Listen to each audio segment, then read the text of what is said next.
नमस्कार दोस्तों, विराट करियर में आप सभी का स्वागत है। जैसा कि आप सभी को पता है, स्कॉलरशिप के फॉर्म बहुत समय से अवेटिंग है कि कब और कैसे भरे जाएंगे।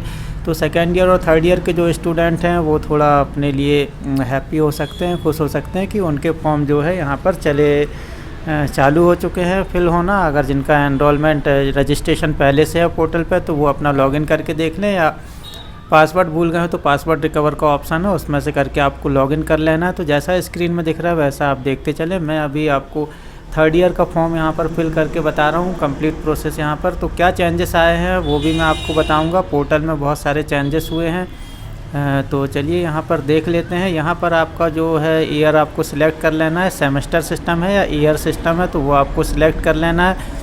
लगभग पहले जैसा फॉर्म है, अभी तो फ़िलहाल में पुराने जैसा फॉर्म है। सबसे नीचे आपको फिर जो आपकी एग्ज़ाम की डिटेल है यहाँ पर आपको वो फिल कर देना है। सेकेंड ईयर की डिटेल आपको फिल करना है अगर आप थर्ड ईयर का फॉर्म भर रहे हैं, और अगर आप सेकेंड ईयर का रिन्यू कर रहे हैं तो आपको फर्स्ट ईयर की डिटेल यहाँ पर फिल करनी है। एग्ज़ाम का रिज़ल्ट आपको यहाँ पर फिल करना पड़ेगा, किस डेट को रिज़ल्ट आया है तो आप यहाँ पर एग्ज़ाम की रिज़ल्ट डेट फिल कर सकते हैं। और जो मार्क ऑब्टेन है, जो आपको टोटल में से कितने नंबर मिले हुए हैं फर्स्ट सेकेंड ईयर में, वो आपको यहाँ पर फिल कर देना है। आपके प्रीवियस ईयर के नंबर और डिटेल यहाँ पर पूरी फिल करने के बाद आपको हॉस्टलर और नॉन हॉस्टलर का ऑप्शन आएगा तो यहाँ पर नो कर देना है। अब आप देखेंगे कि यहाँ पर बाकी डिटेल ख़त्म हो चुकी है। बहुत सारी डिटेल इसके पहले यहाँ पर पिछले फॉर्म में आया करती थी, जैसे कि इनकम सर्टिफिकेट से रिलेटेड जो ऑप्शन आया करता था वो ऑप्शन यहाँ पर अब बिल्कुल भी नहीं दिख रहा है। तो चलिए आपको यहाँ पर बस इतना ही फॉर्म फिल करके अभी चेक फॉर वैलिडेट कर देना है, और अगर डिटेल सही है तो इसे रजिस्टर पर अपडेट पर क्लिक कर देना है।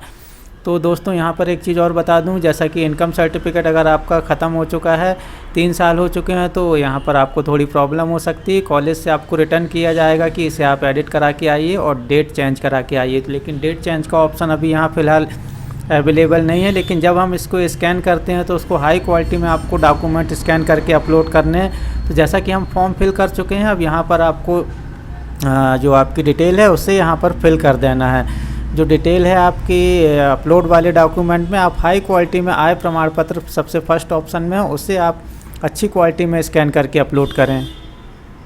दोस्तों इनकम सर्टिफिकेट आपको अपलोड कर देना है। प्रीवियस ईयर की मार्कशीट सेकंड जो नंबर है उसमें आपको अपलोड करना है, और जो लास्ट में है करंट ईयर की फ़ीस की रसीद जो है आपकी वो यहाँ पर अपलोड होगी। तो ये 3 चीज़ें आपको अपलोड कर देना है। ध्यान रखना है कि तीनों ही चीज़ें 100 KB से कम में हो, लेकिन क्वालिटी अच्छी होना चाहिए दोस्तों। जैसा कि मैंने इनकम सर्टिफिकेट के लिए बताया कि उसका जो इनकम सर्टिफिकेट है वो आपको ज़रूर अच्छी क्वालिटी में स्कैन करना है। उसका रीज़न मैं आपको लास्ट में बताऊँगा।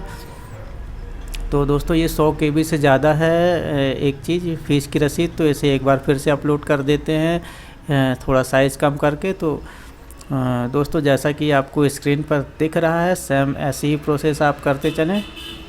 और फर्स्ट ईयर के फॉर्म जैसे ही स्टार्ट होंगे दोस्तों, मैं आप लोगों को सबसे पहले इसी में लिंक आपके साथ शेयर कर दूंगा, और या कैसा पोर्टल बनने वाला है उसका। तो कुछ सुन में आ रहा कि नया पोर्टल उसका बनेगा। नया पोर्टल अगर बनता है तो मैं उसकी जानकारी आप लोगों के सामने सबसे पहले लेकर आऊँगा। अगर इसी पोर्टल पर उसे ओपन किया जाता है तो वो भी मैं आप लोगों को ज़रूर बताऊँगा। अभी सेकेंड ईयर और थर्ड ईयर के जो कि फॉर्म ओपन हो चुके हैं, तो इधर से आप इनके लिए अप्लाई ज़रूर करें।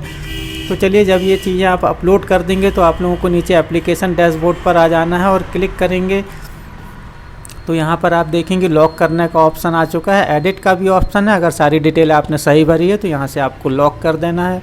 लॉक करने के लिए नीचे आएंगे और लॉक माय एप्लीकेशन पर क्लिक करेंगे। ये मैं बता रहा था कि इनकम सर्टिफिकेट की डेट यहाँ पर चेंज नहीं होती है। तो चलिए लॉक करके सेंड OTP करेंगे। OTP अब स्क्रीन पर ही दिख जाता है, तो इसी OTP नंबर को आपको यहाँ पर फिल कर देना है। तो ये OTP नंबर फिल करके वेरीफाई कर देंगे तो दोस्तों ये आपका जो है सक्सेसफुली का मैसेज आ चुका है, मतलब कि आपकी एप्लीकेशन जो है लॉक हो चुकी है। अब आपको फिर से एक बार डैशबोर्ड पर आना है और यहाँ से प्रिंट आउट निकाल लेना है।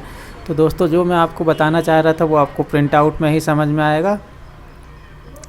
जिनका आय प्रमाण पत्र पुराना हो चुका है, जिन्होंने इस साल फिर से बना करके अपलोड किया है, तो देखिए ये डाउनलोड हो गया है सर्टिफिकेट। इसे मैं ओपन करके थोड़ा सा मैं आप लोगों को बताऊंगा कि जब आप नीचे आते हैं तो देखिए अगर हाई क्वालिटी में आपने स्कैन किया है तो क्वालिटी बहुत अच्छे से आती है। यहाँ पर जो फॉर्म में डेट डली हुई है आय प्रमाण पत्र की वो पुराने आय प्रमाण पत्र की डली हुई है, लेकिन जो हमने अभी अपडेट किया है आय प्रमाण पत्र स्कैन करके, ये यहाँ पर दिखा रहा है और ये इसकी डेट जो है क्लियर यहाँ पर दिख रही है।